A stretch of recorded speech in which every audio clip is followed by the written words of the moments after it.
शाम का वक्त था और आसमान धीरे धीरे नारंगी से काले रंग में बदल रहा था। रघु, एक साधारण युवक जिसने हाल ही में शहर में नौकरी पाई थी, अपने गांव में छुट्टियां बिताने के बाद लौटने की तैयारी कर रहा था। बस स्टैंड तक पहुंचने के लिए उसे खेतों और पगडंडियों से होकर जाना पड़ा।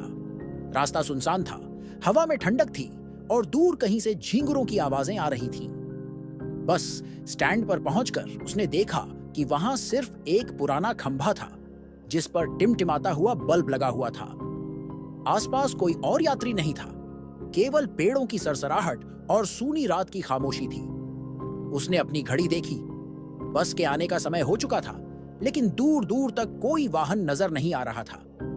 काफी देर इंतजार करने के बाद उसे दूर से एक आवाज सुनाई दी, इंजन की धीमी गड़गड़ाहट। वह चौकन्ना हो गया और सड़क की ओर ध्यान से देखने लगा। एक पुरानी बस सामने से आती दिखी। बस के हेडलाइट्स मध्यम जल रहे थे और उसके ऊपर धूल की मोटी परत जमी हुई थी। रघु ने सोचा कि यह बस शायद सालों पुरानी होगी। जैसे ही बस पास आई, उसने महसूस किया कि यह बस काफी अजीब थी। बस के दरवाजे खुले और एक दुबले पतले कंडक्टर ने उसे अंदर आने का इशारा किया। रघु ने अंदर झांककर देखा। बस में कुछ ही लोग बैठे थे। उनका चेहरा स्पष्ट नहीं दिख रहा था, लेकिन उनकी चुप्पी उसे परेशान कर रही थी। उसने सोचा, क्या करना है? कोई और विकल्प भी तो नहीं है। उसने हिम्मत जुटाई और बस में चढ़ गया। बस के अंदर घुसते ही उसे अजीब सी ठंड महसूस हुई। सीटें पुरानी और जर्जर थीं और खिड़कियों पर धूल और जाले जमे हुए थे। उसने सबसे पीछे की खिड़की के पास वाली सीट चुनी और बैठ गया। कंडक्टर उसके पास आया और गहरी धीमी आवाज में टिकट मांगा। रघु ने अपनी मंजिल बताई और पैसे दिए। कंडक्टर ने टिकट थमाते हुए उसकी ओर अजीब सी मुस्कान फेंकी। बस धीरे धीरे चलने लगी। बाहर का नजारा बिल्कुल सुनसान था। चारों ओर घने पेड़ और अंधेरा छाया हुआ था। रघु ने खिड़की से बाहर देखने की कोशिश की, लेकिन उसे सिर्फ पेड़ों की छाया और कभी-कभी झींगुरों की आवाज सुनाई दी। बस के अंदर का माहौल बेहद अजीब था। यात्रियों में से कोई भी बात नहीं कर रहा था। सभी अपनी अपनी जगह पर स्थिर बैठे हुए थे, जैसे मूर्तियां हों। थोड़ी देर बाद रघु ने महसूस किया कि बस के अंदर कुछ असामान्य था। सीटों के बीच से एक हल्की सी सरसराहट की आवाज आ रही थी। उसने पीछे मुड़कर देखा, लेकिन कुछ नहीं दिखा। वह थोड़ा घबराया, लेकिन फिर खुद को समझाया कि शायद उसकी थकान के कारण ऐसा लग रहा है। बस धीरे धीरे जंगल के ओर अंदर चली गई। अब बाहर का रास्ता पूरी तरह अंधेरे में डूब चुका था। अचानक बस ने एक झटका खाया और रुक गई। ड्राइवर ने बिना कुछ कहे इंजन बंद कर दिया। कंडक्टर जोर से बोला, जो लोग यहां उतरना चाहते हैं वे उतर जाएं। रघु ने खिड़की से बाहर झांक कर देखा। बस एक पुरानी टूटी फूटी हवेली के सामने खड़ी थी। हवेली के चारों ओर घना जंगल था और उसकी खिड़कियों से हल्की हल्की रोशनी झांक रही थी। कोई भी यात्री बस से नहीं उतरा। कंडक्टर ने इधर उधर देखा, फिर दरवाजा बंद कर दिया। बस फिर से चलने लगी, लेकिन इस बार उसकी रफ्तार बहुत धीमी थी। रघु ने महसूस किया कि बस के अंदर कुछ बदला बदला सा था। उसने अपने दाएं तरफ बैठे यात्री की ओर देखा। वह आदमी अब वहां नहीं था। उसकी सीट खाली थी। रघु को यह अजीब लगा, क्योंकि उसने अभी कुछ मिनट पहले ही उसे वहां बैठे देखा था। जैसे जैसे बस आगे बढ़ती गई, माहौल और डरावना होता गया। रघु ने देखा कि एक बूढ़ी औरत जो बस के कोने में बैठी थी, धीरे धीरे उठी और बस के बीचों बीच खड़ी हो गई। उसके बाल बिखरे हुए थे और उसकी आंखें पूरी तरह सफेद थीं। उसने अपनी उंगली से रघु की ओर इशारा किया और बड़बड़ाने लगी। उसकी आवाज इतनी धीमी थी कि शब्द समझ नहीं आ रहे थे, लेकिन उसका इशारा साफ था। रघु अब पूरी तरह से डर चुका था। तभी बस के अंदर की लाइटें बुझ गईं। चारों ओर अंधेरा छा गया। रघु ने घबराकर अपनी सीट कसकर पकड़ ली। उसे चारों ओर से अजीब सी आवाजें सुनाई देने लगी, जैसे कोई फुसफुसा रहा हो। उसने महसूस किया कि कोई उसकी सीट के नीचे से खींचने की कोशिश कर रहा है। उसने डरते हुए नीचे झांका। वहां अंधेरे में दो चमकती हुई आंखें दिखाई दी। अचानक बस ने एक जोरदार झटका लिया। रघु अपनी सीट से गिर गया। उसने महसूस किया कि बस अब जमीन पर नहीं थी, वह हवा में थी और उसके नीचे एक गहरी खाई थी। खाई से लाल रंग का धुआं निकल रहा था और उसमें से किसी के चीखने की आवाजें आ रही थी। बस के अंदर का हर यात्री अब विकृत हो चुका था। उनके चेहरे इंसानों जैसे नहीं लग रहे थे। उनकी आंखें गड्ढों जैसी थीं और उनकी त्वचा जगह जगह से झुलसी हुई थी। रघु ने दरवाजे की ओर दौड़ने की कोशिश की, लेकिन दरवाजा बंद था। उसने खिड़की से बाहर कूदने की कोशिश की, लेकिन बाहर सिर्फ अंधकार और धुआं था। तभी कंडक्टर उसकी ओर बढ़ा। उसने रघु की आंखों में देखा और गहरी गूंजती हुई आवाज में कहा, तुम यहां से वापस नहीं जा सकते। यह बस अब तुम्हारी आखिरी सवारी है। रघु ने पूरी ताकत से दरवाजा खोलने की कोशिश की। उसने अपने चारों ओर से आवाजें सुनी जो उसे रोकने की कोशिश कर रही थीं। जैसे ही उसने दरवाजा खोला, उसे महसूस हुआ कि वह कहीं गिर रहा है, एक गहरी अंतहीन गहराई में। जब उसने अपनी आंखें खोली तो वह गांव के बस स्टैंड पर था। चारों ओर सन्नाटा था। उसकी घड़ी बंद हो चुकी थी और आसमान में घने बादल छा गए थे। उसे समझ नहीं आया कि यह सब सपना था या हकीकत, लेकिन एक बात उसने तय कर ली थी, वह अब कभी इस रास्ते पर सफर नहीं करेगा। रघु बस स्टैंड पर बैठा हुआ खुद को संभालने की कोशिश कर रहा था। उसकी सांसें तेज हो रही थीं और उसका दिल बेकाबू धड़क रहा था। चारों तरफ सन्नाटा पसरा था। आसमान में बादल और गहरे हो गए थे। उसने चारों ओर देखा, लेकिन कहीं कोई व्यक्ति नहीं था। वह सोचने लगा कि आखिर जो कुछ भी हुआ वह हकीकत था या कोई डरावना सपना। जैसे तैसे उसने खुद को संभाला और तय किया कि अब वह पैदल ही गांव लौट जाएगा। बस का इंतजार करना उसके बस की बात नहीं थी। वह सड़क पर चलने लगा।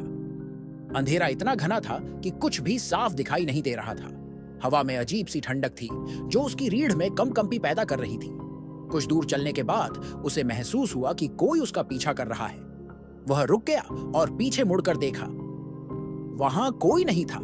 उसने इसे अपना भ्रम समझा और चलने लगा। लेकिन अब उसे पीछे से कदमों की आवाज सुनाई देने लगी। वह डर के मारे तेजी से चलने लगा। कदमों की आवाज भी तेज हो गई। रघु ने अचानक से पीछे मुड़कर जोर से चिल्लाया, कौन है वहां? लेकिन जवाब में सिर्फ सन्नाटा था। चारों ओर केवल पेड़ों की सरसराहट थी। उसने दौड़ना शुरू कर दिया। रास्ता इतना सुनसान और लंबा लग रहा था मानो वह कहीं फंस गया हो। तभी उसे अपने दाईं ओर झाड़ियों के पीछे हलचल महसूस हुई। उसने देखा कि एक परछाई झाड़ियों के बीच से उसकी ओर बढ़ रही थी। रघु के पैर जैसे जमीन में जम गए।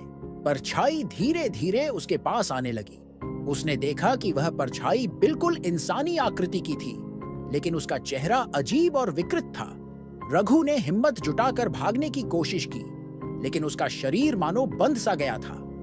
परछाई उसके पास आकर रुकी और उसने रघु की ओर इशारा किया। तभी उसे बस के कंडक्टर की आवाज सुनाई दी, तुम बचकर नहीं जा सकते। रघु का दिल जोर से धड़कने लगा। उसने चीखने की कोशिश की, लेकिन उसकी आवाज गले में फंस गई। अचानक परछाई गायब हो गई। रघु ने देखा कि अब वह फिर से उसी बस स्टैंड पर खड़ा था। घड़ी की सुइयां अब भी बंद थीं। उसने सोचा कि वह शायद भ्रम में है। उसने तय किया कि वह किसी दूसरे रास्ते से गांव जाएगा। लेकिन जब उसने चलना शुरू किया तो उसे महसूस हुआ कि रास्ता बदल चुका है। अब वह जिस सड़क पर था वह बिल्कुल अनजान लग रही थी। रघु के दिल में डर बढ़ने लगा। उसने सोचा, यह सब मेरे साथ ही क्यों हो रहा है? मैं कहां फंस गया हूं? तभी उसे दूर से फिर से वही बस आती हुई दिखाई दी। उसके इंजन की आवाज धीरे धीरे तेज हो रही थी। बस का वही जर्जर रूप, मध्यम हेडलाइट्स और धूल भरे शीशे। रघु ने वहां से भागने की कोशिश की, लेकिन उसके पैर फिर से जाम हो गए। बस उसके पास आकर रुक गई। दरवाजा खुला और कंडक्टर ने कहा, चलो, तुम्हें अब और इंतजार नहीं करना पड़ेगा। रघु ने मना करने की कोशिश की, लेकिन जैसे किसी अदृश्य ताकत ने उसे बस में चढ़ने के लिए मजबूर कर दिया। वह अपनी इच्छा के खिलाफ बस में दाखिल हो गया। इस बार बस के अंदर और भी अजीब माहौल था। सीटें खाली थीं, लेकिन उसे ऐसा महसूस हुआ जैसे वहां कोई अदृश्य लोग बैठे हों। वह सबसे पीछे की सीट पर जाकर बैठ गया। बस चलने लगी। बाहर का नजारा पहले से भी ज्यादा डरावना था। घना जंगल, अंधेरा और हवा में भटकती रहस्यमयी आवाजें। रघु ने खिड़की से बाहर देखने की कोशिश की, लेकिन बाहर केवल धुंध और अंधकार था। तभी बस के अंदर रोशनी झपकने लगी। उसने देखा कि हर बार रोशनी के झपकने पर बस के यात्रियों के चेहरे बदल रहे थे। कभी वे विकृत हो जाते, कभी गायब हो जाते। उसने महसूस किया कि बस की सीट पर खून के धब्बे उभर रहे थे। उसकी सांसें और तेज हो गईं। अचानक बस रुक गई। कंडक्टर ने कहा, हम मंजिल पर पहुंच गए, उतरने का वक्त आ गया है। रघु ने खिड़की से बाहर देखा। बस किसी अजीबोगरीब जगह पर थी। वहां चारों ओर कब्रें थीं और एक टूटा फूटा दरवाजा खुला था। रघु ने कंडक्टर से कहा, मैं यहां नहीं उतरूंगा, मुझे शहर जाना है। कंडक्टर मुस्कुराया और बोला, यह तुम्हारा शहर ही है, तुम्हें यहां से बाहर जाने का मौका नहीं मिलेगा। रघु ने दरवाजा खोलने की कोशिश की, लेकिन वह जाम था। तभी उसने महसूस किया कि सीटें अब यात्रियों से भर गई थीं। हर यात्री उसकी ओर देख रहा था और उनके चेहरे पर डरावनी मुस्कान थी। रघु ने अपनी पूरी ताकत लगाकर खिड़की से छलांग लगाई। जैसे ही वह बाहर कूदा, उसने महसूस किया कि वह एक गहरे अंधेरे में गिर रहा है। चारों तरफ से अजीब आवाजें आ रही थीं, जैसे कोई उसे बुला रहा हो। जब उसने आंखें खोलीं, तो वह एक पुराने खंडहर में था। वहां बस, यात्री, कंडक्टर सब गायब थे, लेकिन उस खंडहर की दीवारों पर खून से लिखे हुए शब्द थे, तुम बच नहीं सकते, यह अभी खत्म नहीं हुआ है। रघु अब पागल हो चुका था। वह चीखते हुए बाहर की ओर भागा, लेकिन खंडहर का दरवाजा बंद हो गया। रघु खंडहर के अंदर बंद हो चुका था। उसकी सांसें तेज हो रही थीं और उसके कानों में लगातार एक अजीब सी फुसफुसाहट गूंज रही थी। वह चारों तरफ देख रहा था, लेकिन खंडहर में सिवाय धूल और दीवारों पर लिखे खून के निशानों के कुछ नहीं था। दीवारों पर अजीब अजीब चित्र बने हुए थे। उनमें विचित्र आकृतियां थीं, कुछ इंसानों जैसी, कुछ राक्षसों जैसी। हर चित्र उसे ऐसे घूर रहा था जैसे उसकी आत्मा को निगल लेना चाहता हो। रघु ने सोचा, यह क्या हो रहा है? मुझे यहां से बाहर निकलना होगा। वह दरवाजे की ओर भागा और पूरी ताकत से उसे धक्का दिया, लेकिन दरवाजा हिला तक नहीं। उसने जोर से चिल्लाकर मदद मांगी, लेकिन उसकी आवाज खंडहर की दीवारों के बीच गूंजकर खो गई। तभी उसे लगा कि उसके पीछे कोई खड़ा है। उसने डरते हुए पलटकर देखा। वहां एक बूढ़ी औरत खड़ी थी, वही औरत जिसे उसने बस में देखा था। उसकी आंखें सफेद थीं और उसके होंठों पर एक ठंडी मुस्कान थी। उसने अपनी कांपती हुई आवाज में कहा, यह तुम्हारी नियति है, यहां से कोई वापस नहीं जा सकता। रघु ने डरते हुए उससे पूछा, तुम कौन हो? मुझे यहां क्यों लाया गया है? बूढ़ी औरत ने जवाब दिया, तुमने जिस बस में कदम रखा वह बस सामान्य नहीं थी।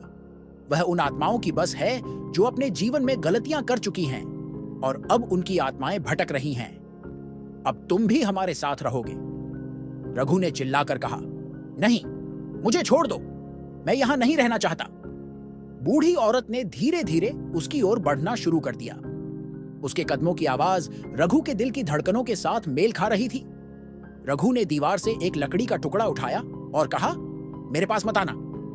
लेकिन बूढ़ी औरत उसकी चेतावनी को अनसुना करते हुए उसके करीब आ गई। जैसे ही उसने रघु के कंधे पर हाथ रखा, रघु को ऐसा लगा जैसे उसके शरीर से सारी ताकत खींच ली गई हो।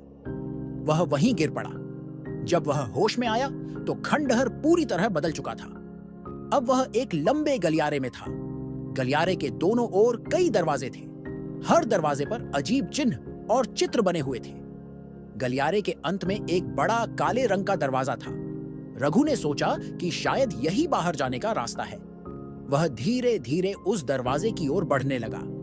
हर कदम के साथ उसे ऐसा महसूस हो रहा था कि कोई उसके पीछे चल रहा है, लेकिन जब भी वह पलट कर देखता, वहां कुछ नहीं होता। गलियारे में अजीब सी आवाजें गूंज रही थीं, जैसे कोई रो रहा हो, किसी की हंसी सुनाई दे रही हो और कहीं कहीं से फुसफुसाहटें आ रही थीं। रघु ने हिम्मत जुटाई और काले दरवाजे तक पहुंचा। उसने उसे खोलने की कोशिश की, लेकिन दरवाजा अपने आप खुल गया। दरवाजे के पीछे जो दिखा वह उसकी कल्पना से परे था। एक विशाल भूतिया कमरा था जिसमें चारों ओर अजीब रोशनी थी। कमरे के बीचों बीच एक कुर्सी रखी थी और उस कुर्सी पर वही कंडक्टर बैठा था। उसके चेहरे पर एक भयावह मुस्कान थी। उसके हाथों में एक किताब थी जो खून से सनी हुई थी। कंडक्टर ने रघु को देखा और कहा, आओ, तुम्हारा इंतजार था, अब तुम्हारा फैसला होगा। रघु ने कांपते हुए पूछा, मेरा फैसला? कैसा फैसला? कंडक्टर ने किताब खोली और पढ़ना शुरू किया। उसमें रघु के जीवन की हर घटना लिखी हुई थी, उसके बचपन की शरारतें, उसकी गलतियां और उसकी अच्छाइयां। कंडक्टर ने कहा, यह बस सिर्फ उन लोगों को ले जाती है जिनका जीवन अधूरा रह गया है। तुम्हारे पास अब दो रास्ते हैं, या तो तुम अपने पापों का प्रायश्चित करके यहां से बाहर निकल सकते हो, या फिर हमेशा के लिए यहीं रह जाओगे। रघु ने कहा, मैं क्या करूं? मुझे यहां से बाहर जाने दो। कंडक्टर ने मुस्कुराते हुए कहा, तुम्हें अपने भीतर झांकना होगा और अपनी सबसे बड़ी गलती को स्वीकार करना होगा। लेकिन यह इतना आसान नहीं है। हर गलती तुम्हारे सामने एक भूत के रूप में प्रकट होगी। अगर तुम उन्हें मात दे सके तो तुम बच जाओगे। इतना कहकर कंडक्टर गायब हो गया। कमरे की रोशनी बदल गई और चारों तरफ से अजीब आकृतियां प्रकट होने लगीं। पहला भूत रघु के बचपन का था, जब उसने झूठ बोलकर अपने दोस्त को मुश्किल में डाल दिया था। उस भूत ने रघु से कहा, तुमने मुझे धोखा दिया, क्या तुमने कभी इसके लिए माफी मांगी? रघु ने कांपते हुए कहा, मुझे माफ कर दो, मैंने जो किया वह गलत था। भूत ने एक तेज चीख के साथ गायब हो गया। लेकिन इसके तुरंत बाद एक और भूत प्रकट हुआ। यह उसकी जवानी का समय था, जब उसने लालच में आकर एक निर्दोष व्यक्ति को दोषी ठहराया था। हर भूत रघु की गलतियों का प्रतीक था। जैसे जैसे वह उनका सामना करता गया, उसे महसूस हुआ कि वह अपने ही पापों के बोझ से दबा हुआ था। अंततः जब उसने अपनी आखिरी और सबसे बड़ी गलती स्वीकार की, तो कमरे की रोशनी तेज हो गई। दरवाजा फिर से खुल गया। रघु ने खुद को बस स्टैंड पर पाया, लेकिन अब वह बदल चुका था। वह जान चुका था कि जीवन की हर गलती का असर होता है और उसे सुधारने का मौका मिलना दुर्लभ है। रघु जब बस स्टैंड पर लौटा तो उसके चारों ओर का माहौल बदला हुआ था। आसमान में सूरज डूब रहा था और हर तरफ एक अजीब सी शांति थी। लेकिन यह शांति सुकून देने वाली नहीं थी, बल्कि किसी तूफान से पहले का सन्नाटा लग रही थी। उसके दिल में डर अभी भी कायम था। उसे यकीन नहीं हो रहा था कि वह खंडहर से बाहर निकल चुका है। उसकी नजरें चारों ओर दौड़ रही थीं, यह सोचते हुए कि कहीं वही बूढ़ी औरत या कंडक्टर फिर से प्रकट न हो जाए। वह धीरे धीरे अपने घर की ओर बढ़ने लगा। रास्ते में उसे वही पुरानी बस दिखाई दी जो खंडहर की घटना से पहले उसे लाई थी। लेकिन इस बार बस पूरी तरह खंडहर बन चुकी थी। उसकी खिड़कियां टूटी हुई थीं, टायर जमीन में धंसे हुए थे और उसके भीतर से एक गूंजती हुई हंसी सुनाई दे रही थी। रघु ने डरते हुए अपनी चाल तेज कर दी, लेकिन जैसे ही वह कुछ कदम आगे बढ़ा, उसे महसूस हुआ कि कोई उसे पीछे से देख रहा है। उसने पलटकर देखा, लेकिन वहां कोई नहीं था। उसकी सांसें तेज हो गईं। घर पहुंचने के बाद उसने राहत की सांस ली। वह अपने कमरे में गया और दरवाजा बंद कर दिया। उसे यकीन था कि अब वह सुरक्षित है, लेकिन जब उसने आईने में देखा तो उसका खून जम गया। आईने में उसकी परछाई की जगह वही बूढ़ी औरत खड़ी थी। उसकी सफेद आंखें और ठंडी मुस्कान और भी डरावनी लग रही थी। वह धीरे धीरे रघु की ओर झुकी और बोली, तुम भाग तो आए हो, लेकिन यहां से पूरी तरह बच नहीं सकते। तुम्हारी आत्मा अब इस कहानी का हिस्सा बन चुकी है। रघु चिल्लाया और तुरंत आईने को तोड़ दिया, लेकिन टूटे हुए कांच के टुकड़ों में भी वही बूढ़ी औरत उसे देख रही थी। तभी उसके कमरे की लाइटें झपकने लगीं। चारों ओर अंधेरा फैल गया। रघु को ऐसा लगा जैसे वह किसी दूसरी ही दुनिया में खिंचता जा रहा है। उसके कानों में उसी बस की गूंजती आवाजें सुनाई देने लगीं, पुकारती हुई, बुलाती हुई। आखिरी बार उसने अपने आसपास देखा, हर चीज धुंधली हो चुकी थी। उसके चारों ओर साए घूमने लगे और उसके कदम खुद ब खुद दरवाजे की ओर बढ़ने लगे।